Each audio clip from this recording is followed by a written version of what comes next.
دوسرے ٹیسٹ میں بنگلہ دیش کے خلاف پاکستان کو شدید مشکلات کا سامنا، دوسری اننگز میں 9 بیٹسمین پویلین لوٹ گئے، پاکستان کو میزبان ٹیم پر 150 سے زائد رنز کی برتری حاصل۔ چیف جسٹس نے توسیع نہ لینے پر وزیر قانون اور اٹارنی جنرل کو بتا دیا، ہر بااثر شخص اسپورٹس بورڈ میں جا کر بیٹھ جاتا ہے، مشیر وزیر اعظم رانا ثناء اللہ کی گفتگو۔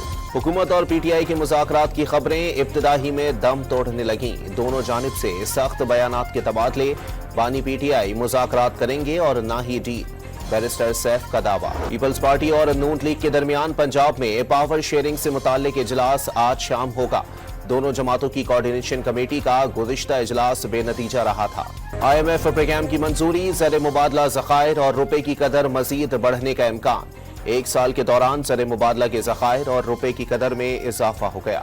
کراچی کے علاقے سائٹ ایریا میں کمپنی کی تیز رفتار بس کا بریک فیل ہو گیا، کئی موٹر سائیکلوں کو کچل ڈالا، 2 افراد جاں بحق اور 8 زخمی ہو گئے۔ میاں والی کے علاقے عیسیٰ خیل میں پولیس چوکی پر خارجی دہشت گردوں کا راکٹ اور دستی بموں سے حملہ، ایک اہلکار معمولی زخمی، پولیس کی جوابی کارروائی پر حملہ آور فرار۔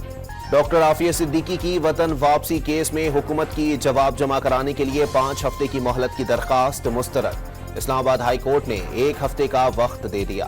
خلیج بنگال میں مونسون کا دوسرا سسٹم بننے لگا، 3 سے 4 روز میں مشرقی سندھ پہنچنے کا امکان، محکمہ موسمیات کی کل اور پرسوں کراچی میں گرج چمک کے ساتھ بارش کی پیش گوئی۔ بارشوں کے بعد کراچی، ٹھٹہ، سجاول، بدین، دادو اور حیدرآباد کی صورتحال خراب ہے، سڑکیں برباد ہو گئیں، مکین گھروں میں محصور ہو گئے۔ اپوزیشن لیڈر علی خورشیدی کی پریس کانفرنس۔ راجن پور میں رود کوہی نالوں میں سیلاب سے 130 دیہات زیر آب آ گئے، 742 بستیاں اور 776 مکان متاثر ہو گئے۔ اسلام آباد میں سرکاری گھروں کی غیر قانونی الاٹمنٹ کا انکشاف، وزارت ہاؤسنگ اور اسٹیٹ آفس کے افسران کو ایف آئی اے نے طلب کر لیا۔